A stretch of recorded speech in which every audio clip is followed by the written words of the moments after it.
much for joining me today. I'm Colleen Klimczak. I'm an organizational and productivity coach and a certified professional organizer. I own Peace of Mind Professional Organizing, LLC.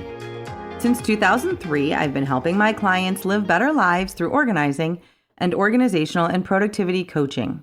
I support my clients and my community with coaching, in-person and virtual organizing, my weekly podcast called Your Organized Life with Colleen Klimczak, a free weekly virtual productivity session called Finish Line Friday, a free weekly email newsletter, and regular content on Facebook and Instagram. I also offer presentations and professional development to groups and companies. And coming soon, I'll be launching a membership circle to support my community with even more coaching and productivity content. Want to finish strong with me this week? Join me for Finish Line Friday every Friday morning at 9 a.m. Central for a 2-hour productivity session. Drop me an email at colleen@peaceofmindpo.com or follow the Zoom room link on my Instagram or Facebook page. I'm excited to say, as I get into today's topic, this month I will begin hosting webinars for my community, some for free and some for a nominal fee. The first one will be fall meal planning, and I will do a clutter one in early November to help us prepare for the holidays as well. I look forward to hosting webinars on goal setting and quarterly planning too, which leads me to today's topic. Welcome to Your Organized Life, episode 98. A client asked recently, I've been thinking about your recommendation to do quarterly planning. I'm consolidating my to-do lists and thinking about how to restructure my categories. And I like the concept of quarterly planning. If you haven't written a blog yet about your process, I'd really like to learn the specifics of how you go about planning quarterly. I just love this. Thank you, dear client, for asking the question. You know who you are. And I did get permission. I emailed her yesterday to share that information on today's episode.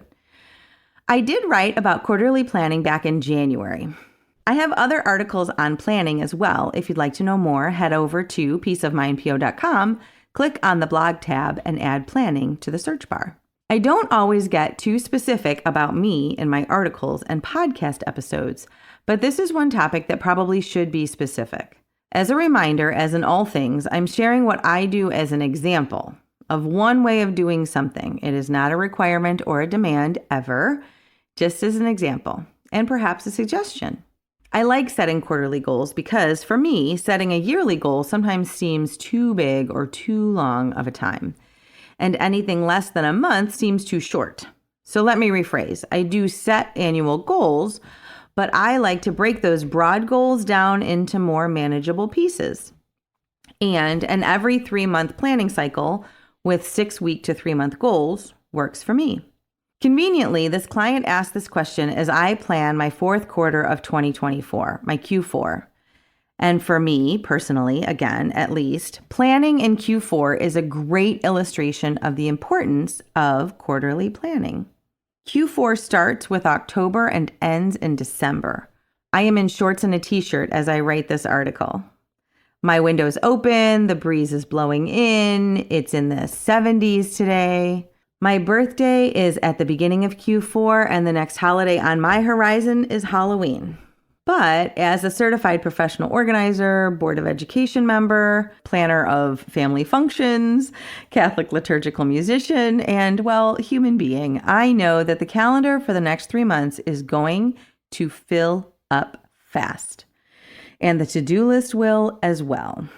Soon, the focus will shift to autumn, to Thanksgiving, to Advent, to Christmas. Just this morning at Mass, my music director mentioned that she'd like to put together an Advent concert for the first week of December. And I, of course, said, sure, because all things seem possible when you start planning them months in advance.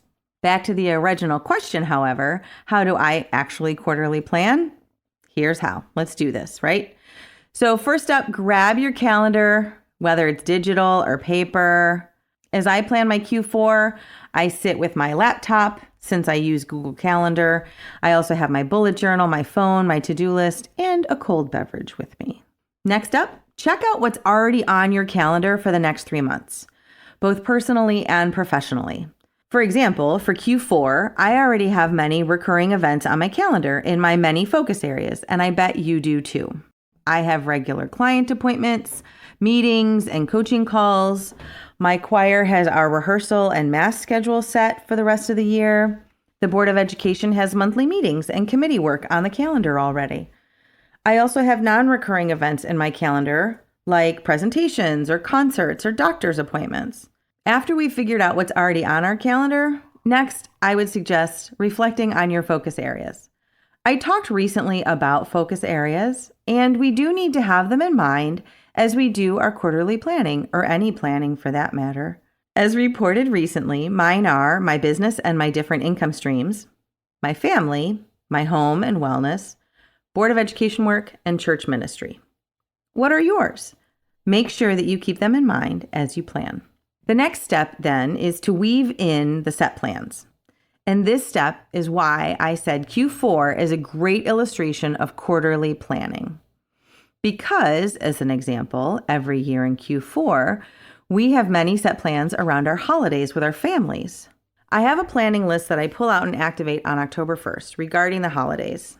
According to that list, in the next week, I will check in with my side of the family regarding when we want to celebrate our Christmas together.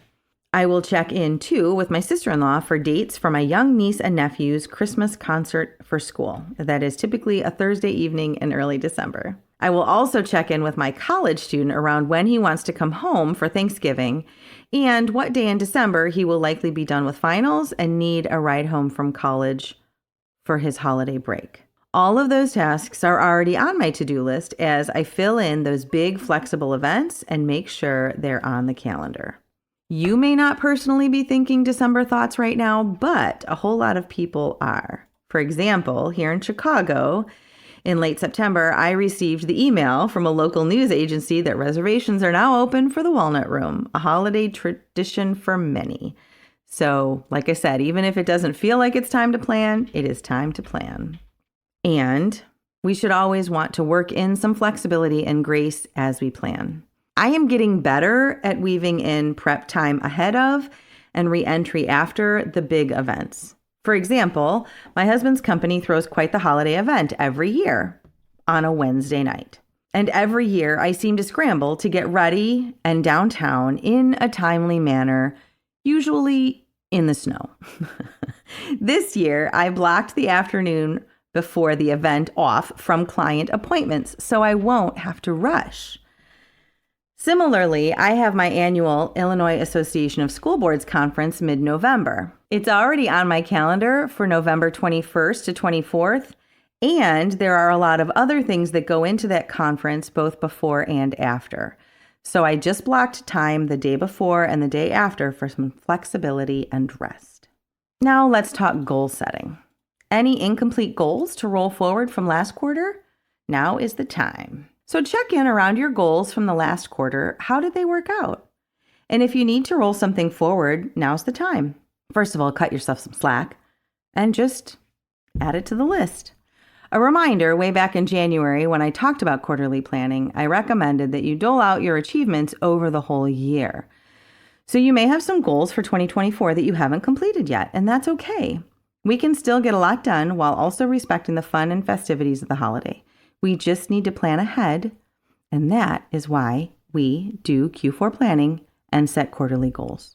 Planning and goal setting go no further if we don't attach the necessary actions. As you work on your plan for your fourth quarter, plan the actions and steps associated to your events and quarterly goals. I'll use Thanksgiving as an example. We know Thanksgiving is Thursday, November 28th. One action is that my family and I will figure out the menu and who's bringing what dishes via text over the next few weeks. And then, as other examples of actions, I'll start adding shelf-stable grocery items to my weekly shopping list for the foods I'm assigned to bring. I'll also start a bag of things to take with me, and I will block time. And then, as other examples of actions, I will start adding shelf-stable grocery items to my weekly shopping list for the foods I'm assigned to bring. I will start a bag of things to take with me, and I'll also block some time on the calendar that week for shopping and packing and prep. What if, in addition to work and life, you are a crafty person and want to make holiday gifts this year by hand?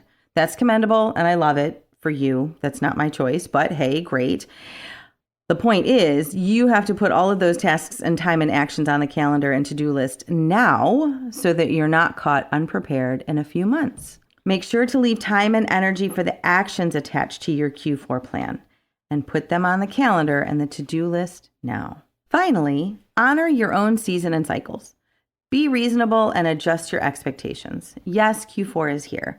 Fall, holiday, travel, school events, yes, it's here. I get it. And that means different things to different people. In transparency, my birthday's in early October. So this time of year, in addition to Q4 planning, I'm always thinking big strategic planning ideas for my next year, my next 12 months towards my next birthday.